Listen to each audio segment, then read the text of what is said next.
Yes, it's that time again. Roundup, and it's not weekend fixtures. Roundup of midweek Premier League fixtures. Ooh, juicy games.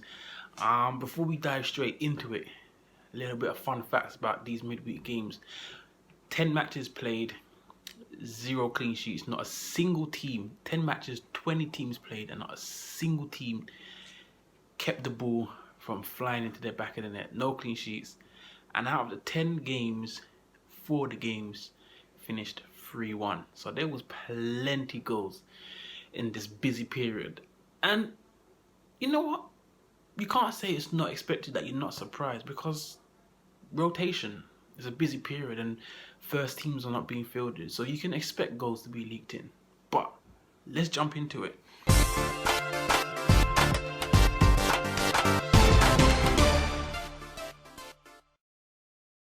We're going to jump straight into the Man United versus Arsenal 2-2. Now, Arsenal led twice in this game. First goal coming in first half, somewhere around the 26-minute mark, I think. I can't remember. Mustafi scores. Martial equalizes maybe within like 5 minutes. And then second half, like the 66th minute, around that mark, obviously Lacazette's off the bench now, scores. I think it's now gone down as an own goal. At the time it was given to Lacazette, but it's down as an own goal.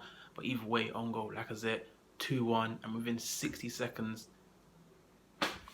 they've conceded, and game ends 2-2. Lingard scores the equaliser. So Martial, Lingard, Mustafi, and own goal / Lacazette. It's not surprising. I mean, I had it down as an Arsenal 2-1 win, and when they scored the second, I thought, oh, they're gonna hold on to this. They're gonna hold on to this and see it out. Within 60 seconds, it was 2-2. I was like, okay, maybe they'll nab a third. They actually scored twice more, I think, in the 91st and 92nd minute. First was I think a Lacazette goal, head the ball out of David De Gea's hand and into the net. He headed it out of his hand, and then Mkhitaryan scoring. I think he laid the ball off to, I can't quite remember who it was now. Laid it off to Aubameyang, shot, saved by De Gea, and a nice finish, rebound, put away by Mkhitaryan, but was flagged for offside. So Arsenal scored twice again after 2-2, both I think in stoppage time. But then the game ended 2-2. I mean, like I said, it was a no-brainer that they're both going to score. There's no surprise. You can see why both these teams only have 2 clean sheets all season. Like, it's evident. Like, they were both going to concede. It's inevitable. I'd probably say on the basis of play, a draw is reasonable, justified. Like, it's just about the right result. But I'd say if I had to edge it to someone, Arsenal edged it. I mean, they had some chances. Aubameyang had some nice chances to win the game for Arsenal or to score goals. And I think that of the two sides, Man United will probably be happier. The reason being, one, they don't lose ground on Arsenal, who at the time was in fourth. Were they at fourth at the time? I think they were at fourth place at the time. Didn't lose ground on Arsenal, and I haven't spoken about it yet, but the other results that happened, no spoilers alert, other results that happened, they'll be happy that they managed to get a draw and didn't lose ground on everyone. Moving on to the next game, we had Watford at home. They played Manchester City. Manchester City won 2-1, 2-0 up, and a very nervy ending. Watford scored late on, I think it was 85th, 86th minute. Decore pulled one back, and it's a very nervy ending for Man City. But prior to those last 5, 6, 7 minutes nervy ending, Man City were totally dominant. Could have been 4 or 5 up. Sane missing some chances. Jesus missing some chances. In the end, it was Sane that grabbed the goal. and Riyad Mahrez that grabbed the second. So Sane scored first and Mahrez scored second, 2-0. Company played. Pep actually made 6 changes for that game. Sterling benched. Laporte benched for Company. Stones back in the side. I think Otamendi played last game. Stones back in the side. David Silva, Bernardo Silva, Mahrez in the side. I think Fernandinho or Gundogan came on, but yeah, he made 6 changes. So it wasn't a fully strength side. Obviously, Aguero was out injured, but they did enough to get the job done, and that's what champions do. When you don't have your best games, even though they played really well, when you don't have your best games, you see it through, pick up the 3 points, you move on, and in the end, it was a routine win as usual for Manchester City. Liverpool, who had their worries in this match, away to Burnley, half-time 0-0. Klopp made 7 changes. Robertson and Mane not even in the matchday squad. Apparently they're out injured. Trent on the bench. So we had Moreno at left back. We had Gomez at right back. Van Dijk, Lovren in the middle. Alisson in goal as usual. And no Salah, no Firmino. So no Mane, no Salah, no Firmino. It was Sturridge, Origi, Shaqiri. It's a totally different Liverpool side. 7 changes. Half-time 0-0. You could see why it says second side not at their best. Second half resumes. Burnley go 1-0 up. Cork takes the lead. And I'm like, this is it. They actually need 2 goals with no Mane, no Salah, no Firmino, Robertson and Mane not in the matchday squad.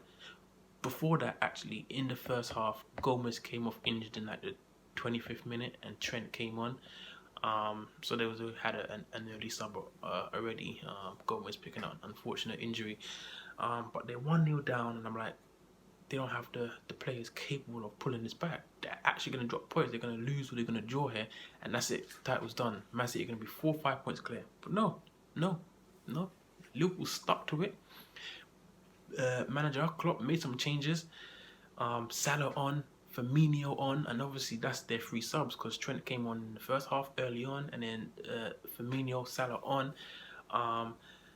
Milner getting the equaliser, Firmino making it 2-1, and Shaqiri scoring in the 91st minute to wrap it up, secure the 3 points, 3-1 to Liverpool, with Salah getting an assist for that final goal. So yeah, the changes really made a difference for Liverpool there. It was much needed. Without those changes, I don't think they would have been able to pull that one back because Origi and Sturridge weren't doing much damage on that pitch tonight. So they stay within 2 points of Manchester City. But we move on to Tottenham Hotspurs played at home against Southampton, just sacked Mark Hughes. And I predicted 4-0, went 1-0 up, 2-0 up, 3-0 up. And it all just went a bit Spursy. Southampton just got chance after chance after chance. Laurie's making double saves. And then they conceded in the 92nd minute. Austin scores 3-1. Game ends 3-1. No one kept a clean sheet. Another 3-1 result. So Liverpool winning 3-1, Spurs winning 3-1. Harry Kane got a goal and assist.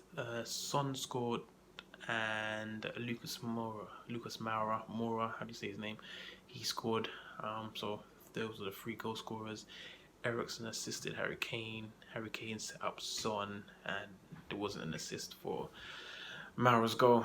And like I said, Austin scored in the 92nd minute, but it was pretty much routine for Spurs. They made a few changes. Trippier was back in the side. He started. He came off injured in the 86th minute. So I don't know how long he's going to be out for, on the severity of the injury. I mean, he just came back. Probably was trying to get some fitness, but unfortunately, he hobbled off injured. It wasn't walking off injured. He hobbled off injured. So there's a lot of injuries coming up and around this busy period. You can see that it's taking its toll on these players. Obviously, Mane, Robertson out injured. Aguero out injured. Trippier out injured. Also, Dembele injured. A lot of injuries just throughout the squad. Even Man United in their defence. Pogba was on the bench as well. He didn't start. Lukaku didn't start. So a lot of rotation, a lot of tiredness, a lot of injuries being picked up. And then moving on, we had Chelsea, who played away to Wolverhampton Wanderers. Went 1-0 up through Loftus-Cheek. Hazard getting an assist. Loftus-Cheek started the game tonight. 1-0 up. And then it just went tits up. 1-1, 2-1 to Wolves. Game ends. Victorious. Wolves, after their stumbling performances, was it 3 games in a row now they lost? In their last 6 games, I think they got 5 losses and 1 draw, something like that. It's crazy. They want a poor run of form, but they turn it around, and at the most unlikely possible point against Chelsea, they won 2-1 here. They'll be delighted with the 3 points, get some confidence back. Manchester, they're not going to change the way they play. They're going to stick with it, and he stuck with it, and they got them the 3 points. Chelsea are now in a bit of a rut. Recently, obviously, they lost 3-0 to Spurs. They're losing 2-1 here to Wolves. They're in a bit of a rut. They're playing a bit of stale football at the moment. Morata started for Giroud. Again, he can't score, missing all kinds of chances. Giroud ended up coming on for him. Willian started. He was ineffective as well. Hazard didn't really do much. Alonso, again, he had another poor game. I was surprised Alonso started because in the last game, he came off injured with a back problem. Sarri said that he had a back injury. And it probably affected his game, hence why he had such a poor game. And he started him again so soon, like 2 days later, you got another game, and you're playing Alonso, who came off injured with a back injury, and you said it's the reason why he played so poor. And again, he's had another poor game. It was leaked into, he's got another booking, picked up another yellow, and it was just not a solid display from Alonso yet again. I'm surprised he started, to be fair. I mean, he shouldn't if he's got back injury and it's detrimenting his game. Why are you playing him? But it's costed Chelsea, and they've lost. Arsenal's drawn. Spurs have won. So I think Chelsea have slipped outside the top 4. Obviously, Man United got a draw, so they managed to stay within the 8 points behind Arsenal. A point caught up on Chelsea. So Man United will be happy with that draw. And obviously, Spurs picking up 3 points, getting 2 over on Arsenal because they drew, and 3 more than Chelsea. So Spurs, that was a good week for Spurs. Number 1 and number 2 spots remain the same with Man City and Liverpool. And running through the rest of the fixtures, and with the bottom of the table as well, we had Fulham at home to Leicester, 1-1. And Vardy didn't play that game. I think he started on the bench. I'm not sure if he came on, but 1-1. Maddison scored, and I can't remember who scored for Fulham. It was a Mitrovic assist. Who scored? Nope. Can't remember. But 1-1 in that game. Everton 1-1 as well. Everton 1-1 with Newcastle. Rondon scored first, and Richarlison scored the equaliser. Everton would have liked to have done better in that game. Kind of thought they would have seen off Newcastle, but that wasn't the case. Bournemouth 2 at home and 1 to Huddersfield away. So Bournemouth beating Huddersfield 2-1. Callum Wilson getting a goal and assist, and Fraser getting a goal assist, setting each other up. So both scoring, both assisting, setting one another up. Good result for them. And they, had a little bit of a dip recently playing Arsenal and Man City, unfortunate, but they're back to winning ways. Wilson back to goal scoring ways. Well, he didn't really stop, did he? And a good 3 points for Bournemouth. Brighton winning 3-1 against Crystal Palace. Now, Brighton went 1-0 up. I think Murray scored the first goal. This match was yesterday. Just trying to recall so many games. I think Murray scored first. Then Duffy got sent off, red card. They went down to 10 men. And then I think Murray got substituted off for a defender to kind of keep it tight because they lost Duffy. And Crystal Palace crumbled.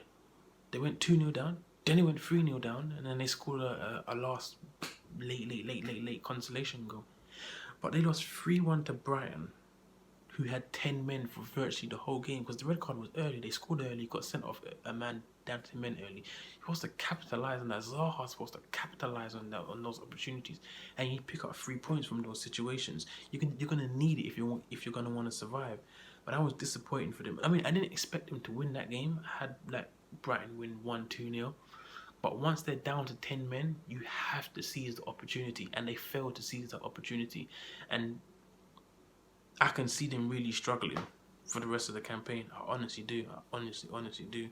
And Zaha hasn't been this good as good as he was last season. He hasn't been that good this season, and I expected more from him. He really needs to improve.